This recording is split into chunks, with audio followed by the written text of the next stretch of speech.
Visualisez la scène. Vous êtes au supermarché, une musique agaçante ou ennuyeuse dans les oreilles, vous êtes au rayon vin et vous savez que vous avez 3 minutes pour choisir la bouteille du repas du soir. Comment faites-vous? Je me suis retrouvé dans la même situation et souvent, on prend dans le budget que l'on s'est fixé la bouteille qui a la plus belle étiquette. Erreur!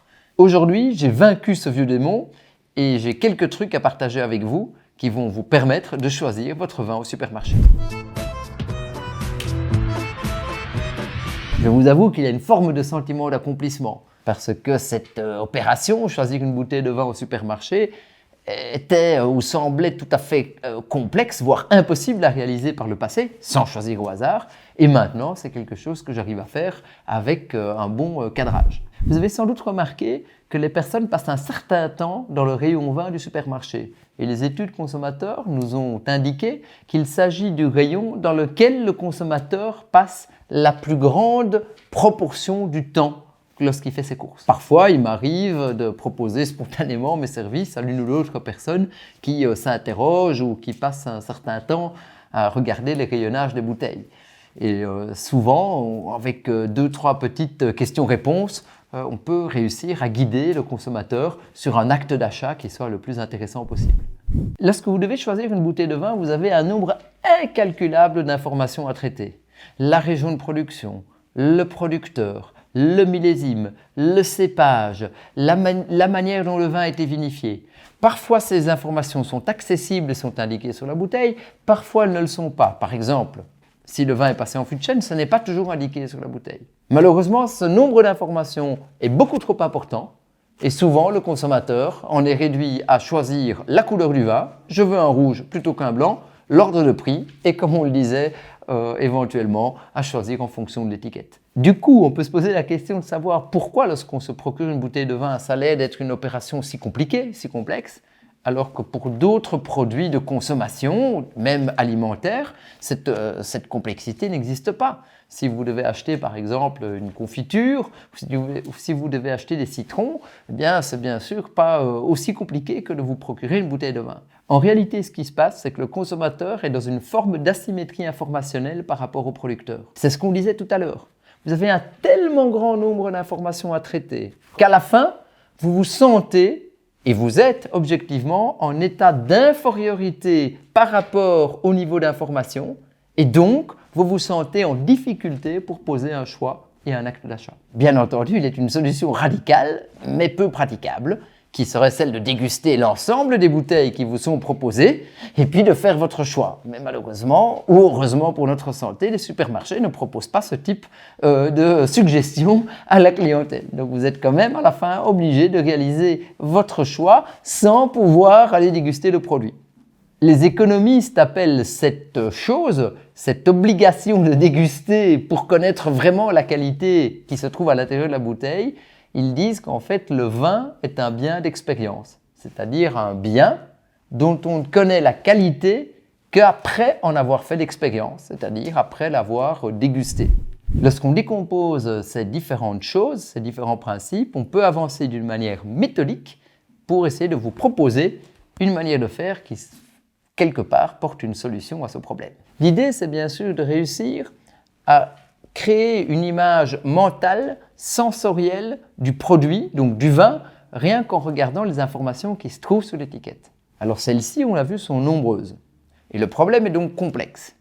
On va y aller étape par étape et step by step, comme diraient les Anglais. La première étape est de se focaliser sur l'origine géographique du vin. Celle-ci va donner une image générale sur le produit. Nous en avons parlé dans la vidéo sur les vins de Sancerre. En gros, les vins du nord de la France vont plutôt avoir une structure portée sur l'acidité et les vins du sud de la France une structure portée sur l'alcool et les tanins. Si vous voulez plus d'informations, vous pouvez bien sûr regarder la vidéo sur les vins de Sancerre. Ceci est une première arme et vous pouvez l'utiliser pour essayer de sélectionner les vins en fonction de vos envies. Et vous allez vous rendre compte que rien qu'avec cette arme-là, vous allez faire un grand pas en avant.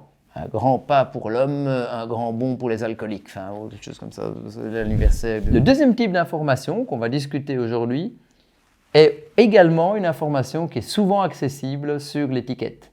C'est l'information relative au cépage. Alors vous allez me dire, ouais, mais dans les vins français, les cépages ne sont pas toujours indiqués. C'est vrai. Dans ce cas-là, vous devez savoir, en fonction de la région de production, quel est le cépage. Par exemple, si vous voyez un vin de Meursault qui se trouve dans le rayonnage de Bourgogne, blanc, eh bien vous saurez que ce vin de Meursault, il est fait à partir du cépage chardonnay. De la même manière, si vous voyez un vin Nuit Saint-Georges, qui se trouve aussi dans le rayonnage Bourgogne, eh bien vous saurez ou vous devriez savoir que ce vin est fait à partir de Pinot Noir. Et là, ça devient intéressant parce que si vous connaissez le cépage, ou le cépage majoritaire, dans le cas d'un multi-encépagement, vous pouvez choisir le cépage qui est celui qui vous convient ou qui vous plaît. Par exemple, pour parler de vin rouge, si vous voulez plutôt un vin frais et léger, vous essayerez un Cabernet Franc ou un Gamay. Si vous voulez un vin frais, structuré et puissant, un Pinot Noir. Et si vous voulez un vin structuré et puissant et plutôt chargé en alcool, vous pourrez aller sur du Merlot ou sur du Malbec. Si vous souhaitez un vin structuré, puissant et chargé en tanin, vous pourrez aller sur un Cabernet Sauvignon. Et comme ça, on a, si vous voulez, une indication sur la qualité sensorielle, sur la qualité du vin à partir de l'information relative au cépage qui le constitue ou au cépage majoritaire. Vous pourriez croire que les cépages que j'ai cités l'ont été faits d'une manière un peu au hasard. Mais en fait, ce n'est pas vrai parce qu'avec rien que les cépages que j'ai cités, eh bien, vous avez presque 50 à 60% de l'ensemble des vins rouges qui sont produits en France. Alors, si vous réussissez à connecter le cépage et donc la région de production avec les arômes spécifiques qui sont ceux du cépage, eh bien en fait vous aurez une carte très très précise de presque l'ensemble des vins qui sont produits en France et du bouquet ou des arômes qu'ils contiennent.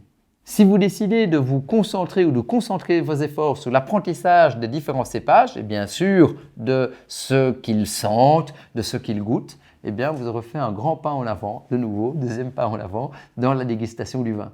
Voyons maintenant comment faire cette chose en pratique. Prenez un cépage au hasard, celui qui vous inspire le plus. Par exemple un Sauvignon en blanc ou un Chardonnay, par exemple un Pinot Noir ou un Merlot en rouge.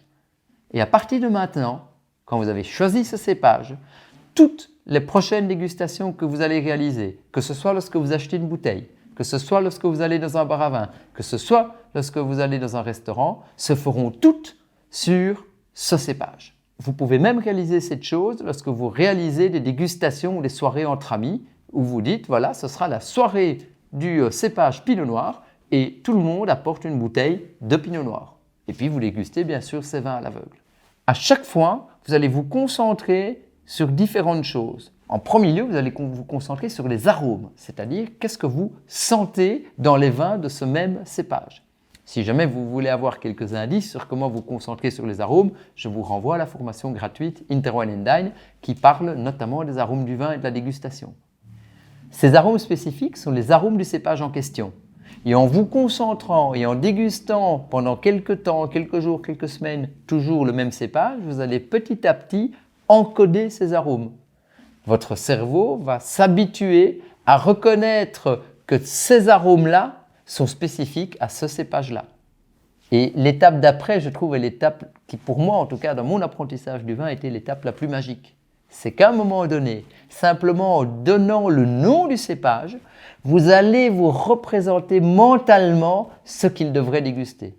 D'une manière aussi simple et évidente que si je vous dis des courgettes grillées ou un steak frites, eh bien vous vous imaginez ce que ça goûte, sans aucune difficulté. Eh bien, si vous vous concentrez sur un cépage en particulier, par exemple le Chardonnay, eh bien, vous allez voir qu'après quelques jours, quelques semaines de dégustation, je vous dirai Chardonnay, vous allez vous dire « Ah ben oui, ça goûte ça le Chardonnay ». Vous allez en quelque sorte inscrire dans votre mémoire olfactive les arômes de ce cépage.